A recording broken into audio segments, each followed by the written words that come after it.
नमस्कार दोस्तों, आज हम आपके साथ सरकार की एक योजना का चिट्ठा पेश करेंगे जो कि सरकारी हवाले से ही लिया गया है, जिसे जानना भी बहुत ज़रूरी है।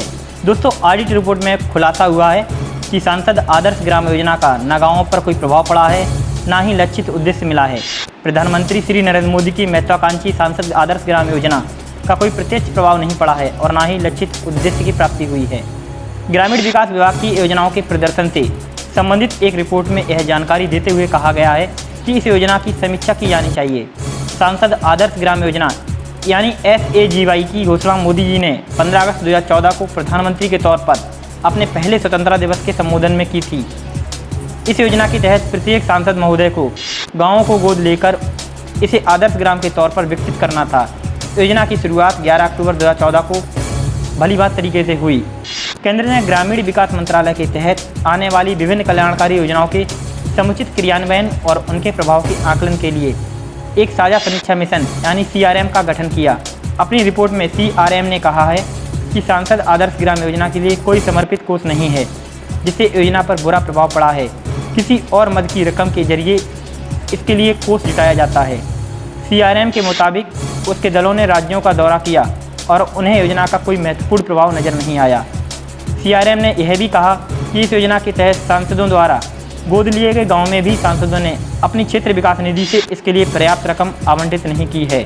CRM ने एक रिपोर्ट में कहा, कुछ मामलों में जहां सांसद सक्रिय हैं तो कुछ आधारभूत विकास हुआ है, लेकिन योजना का कोई प्रत्यक्ष प्रभाव नहीं पड़ा है। CRM के मुताबिक ऐसे में इन गाँवों को आदर्श ग्राम नहीं कहा जा सकता और इस योजना की समीक्षा की जानी चाहिए। उन्होंने यह भी कहा कि यह योजना अपने मौजूदा स्वरूप में इच्छित उद्देश्यों की पूर्ति नहीं करती।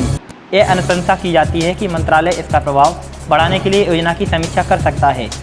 सेवानिवृत्त IAS अधिकारी राजीव कपूर की अध्यक्षता में CRM के 31 सदस्यीय दल ने नवंबर में 8 राज्यों के 21 जिलों के 120 गाँवों का दौरा किया। इन 8 राज्यों में छत्तीसगढ़, केरल, मध्य प्रदेश, मणिपुर, मेघालय, उड़ीसा, राजस्थान और उत्तर प्रदेश शामिल हैं।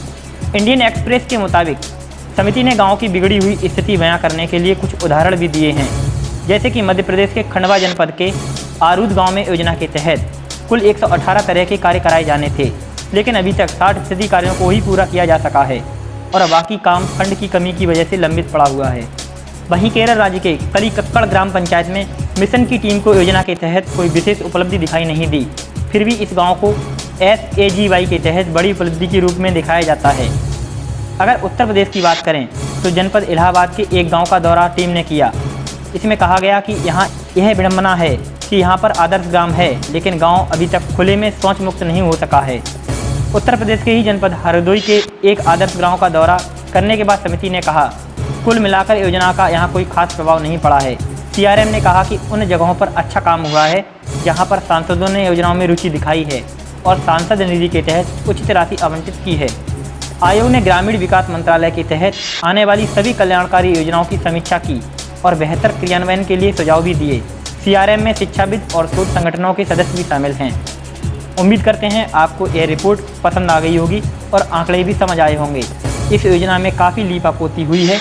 देश में वास्तविकता भी यही है कि योजनाओं के नाम पर सिर्फ और सिर्फ लूट होती है। योजनाओं से जनता को लाभान्वित होना चाहिए, लेकिन लाभान्वित होते हैं नेता और अफसर। जरूरी है कि योजनाओं को ईमानदारी से ज़मीन पर लागू किया जाए। आखिर योजनाओं का निर्माण देश के विकास के लिए होता है, लेकिन देश का विकास काफ़ी कोसों दूर है। आप देख रहे हैं द दस्तक 24। धन्यवाद।